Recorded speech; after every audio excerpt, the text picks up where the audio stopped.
दोस्तों, आज हम इस वीडियो के माध्यम से जानेंगे उन घटनाओं के बारे में जो यीशु मसीह के मृत्यु के तुरंत बाद घटा था। और इन घटनाओं ने न कि सिर्फ वहां मौजूद लोगों को बल्कि पूरी दुनिया को हिला दिया था। दोस्तों, जब यीशु मसीह ने सलीब पर आखिरी सांस लिया तो पूरी धरती कांप उठी थी, यानी जबरदस्त भूकंप आया था और चट्टानें टूट गई थी। ये एक साधारण भूकंप नहीं था, बल्कि परमेश्वर के पुत्र की मृत्यु पर प्रकृति की एक प्रक्रिया थी।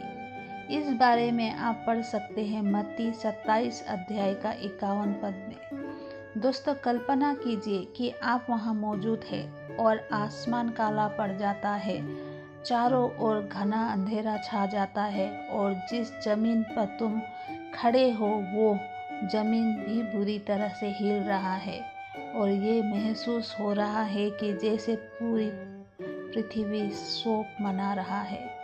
ये घटना उस समय की गंभीरता को दर्शाता है और जो कुछ वहाँ हुआ था उसकी गहराई को समझाती है। दोस्तों, ये सिर्फ एक आदमी का क्रूस पर मरना नहीं था, ये एक ऐसा पल था जिसने दुनिया की नींव हिला कर रख दिया था। दोस्तों, आइए अब हम मंदिर के पर्दे के फटने की बात करते हैं।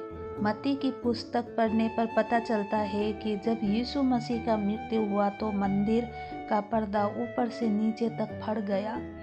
दोस्तों, ये पर्दा का कपड़ा कोई साधारण कपड़ा नहीं था, इसकी मोटाई 4 इंच का था और ये पर्दा पवित्र स्थान को अलग करता था और इस पर्दे के अंदर साल में सिर्फ एक बार महायाजक ही प्रवेश कर सकते थे। इस पर्दे का फटना एक बहुत बड़ा बदलाव को दर्शाता है। ये ही पर्दा परमेश्वर और मानवता के बीच के दीवार को हटा देता है। यीशु के मृत्यु के कारण ये दीवार गिरा दिया गया, यानी पर्दा फटा। अब हमें परमेश्वर के पास जाने के लिए किसी महायाजक की जरूरत नहीं है, हम खुद परमेश्वर के साथ व्यक्तिगत संबंध रख सकते हैं। दोस्तों, यीशु मसीह के मृत्यु के बाद सबसे दिलचस्प बात कब्रों का खुलना था। मत्ती 27 अध्याय का 52 पद में बताया गया है कि कई कब्रें खोली गई और जो संत मर चुके थे उन्हें फिर से जीवित किया गया और वे लोग अलग अलग स्थान के लोगों के पास गए और यीशु मसीह के मृत्यु और पुनरुत्थान के गवाह बने।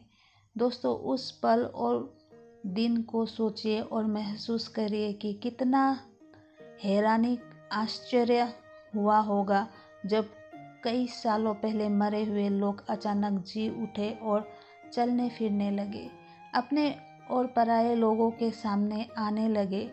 दोस्तों, ये एक तरीका था परमेश्वर का दिखाने का कि यीशु ने मृत्यु को जीत लिया है। यीशु मसीह के पुनरुत्थान ने सिर्फ उन जी उठने वाले को जीवन दान ही नहीं दिया, बल्कि हमारे लिए भी आने वाले पुनरुत्थान की होने वाली एक आभास था। एक वादा की मृत्यु ही आखिरी शब्द नहीं होता। मरने वाले के जीवन का आखिरी पड़ाव मृत्यु ही नहीं है, बल्कि फिर से जी उठना और यीशु मसीह का गवाह बनना ही जीवन का संपूर्णता है और ये ही सत्य है। दोस्तों, और एक अद्भुत घटना घटा था। यीशु मसीह के मृत्यु के पश्चात पूरा देश में अंधेरा छा गया था। दोपहर 12 से 3 बजे तक पूरा क्षेत्र एक अजीब अंधेरे में डूबा हुआ था और इस बारे में मत्ती 27 का 45 पद में पढ़ सकते हैं। दोस्तों, ये कोई साधारण अंधकार नहीं था, ये एक अलौकिक संकेत था जो आमोस की पुस्तक 8 अध्याय का 9 पद में लिखा हुआ है और इसी भविष्यवाणी को पूरा करता है जिसमें कहा गया है कि एक दिन सूर्य दोपहर में डूब जाएगा। दोस्तों, ये अंधकार उस पाप का प्रतीक था जो यीशु मसीह पर डाला गया, क्योंकि उन्होंने पूरी दुनिया का पापों का बोझ उठाया।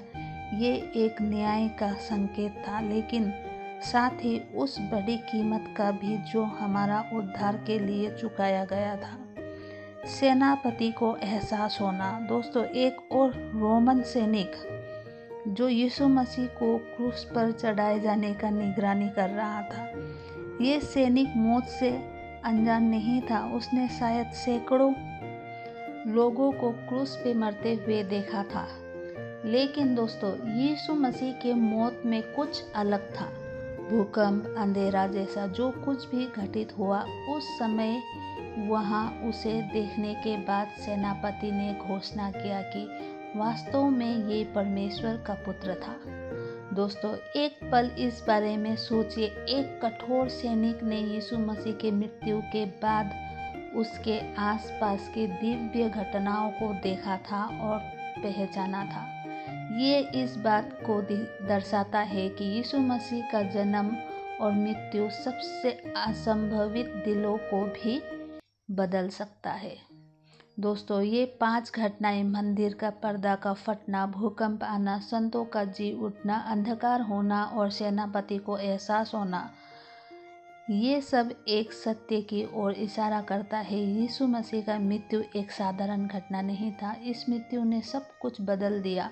इसने बाधाओं को तोड़ा, मृत्यु को हराया और हमें फिर से परमेश्वर के साथ एक संबंध बनाने का एक रास्ता खोल दिया।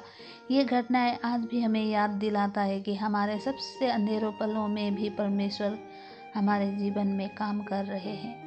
जब हम उनसे दूरी रखते हैं तो ये याद रखना चाहिए कि ये दीवार यीशु मसीह के बलिदान ने पहले ही हटा दिया है। और जब हम संदेह करते हैं तो भरोसा रखना चाहिए कि परमेश्वर की शक्ति अभी भी काम कर रही है और पहले जहाँ मृत्यु था वहाँ पर अब जीवन दिया जा रहा है।